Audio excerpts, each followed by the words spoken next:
నిజంగా స్వీట్ పొటాటోలు ఎంత మంచి హెల్త్ బెనిఫిట్స్ అంటే వీళ్ళు నిజంగా అన్నంతోని ఈ స్వీట్ పొటాటోని ఉడకబెట్టుకొని తినేస్తున్నారు. చేపలతోని, గొడ్డు మాంసంతోని అన్నిటితోని స్వీట్ పొటాటోని తినేస్తున్నారు. ఏటా ఇంత హెల్త్ బెనిఫిట్స్ ఉడకబెట్టుకొని తినేస్తున్నారు అంటే ఎన్నో హెల్త్ బెనిఫిట్స్. క్యాన్సర్ ఏంటి, ఇమ్యూనిటీ సిస్టమ్ ఏంటి, స్కిన్ బాగుంటుంది, ఐ విజను, బాడీ విజను ఎన్నో ఉన్నాయి. అసలు ఎన్నో మనకు అలా కాదు. మన బంగాళదుంప ఈ స్వీట్ పొటాటోలు అసలు తెలియదు మన వాళ్ళు తినరు.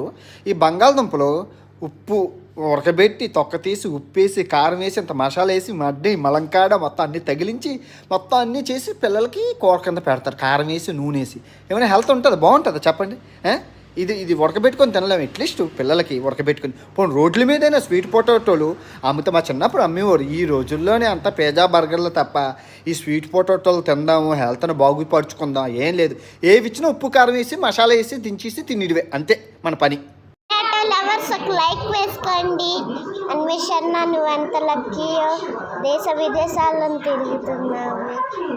Please subscribe to my channel. జంట దేశాల ఉమ్మడి హోటల్లో ఉన్నాం. ఏంటంటే ఇప్పుడు మనం చూస్తున్నారు కదండి, ఇది నెదర్లాండ్స్, ఇది బెల్జియము.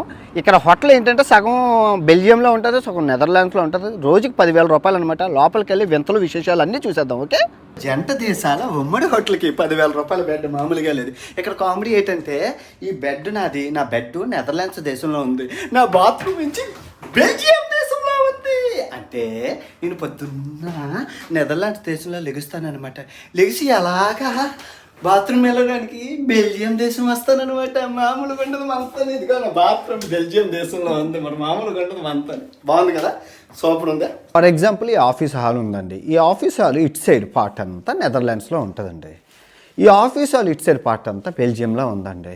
సో ఈ ఆఫీస్లో పనిచేసే వాళ్ళు ఇందులో సగం దేశంలో, ఇందులో సగం దేశంలో, ఇందులో సగం శాలరీ, ఇందులో సగం శాలరీ. ఈ ఆఫీస్లో పనిచేసే వాళ్ళు ఎక్కడ ట్యాక్స్ అక్కడ ట్యాక్స్.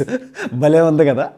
ప్రపంచ యాత్రికుడు అన్వేషణ లాగా మీలో ఎంతమంది ప్రపంచం మొత్తం తిరగాలనుకుంటున్నారో కామెంట్ చేయండి. దాంతోపాటు అన్వేషణ ఫ్యాన్స్ ఒక లైక్ వేసుకోండి. Please subscribe to my channel.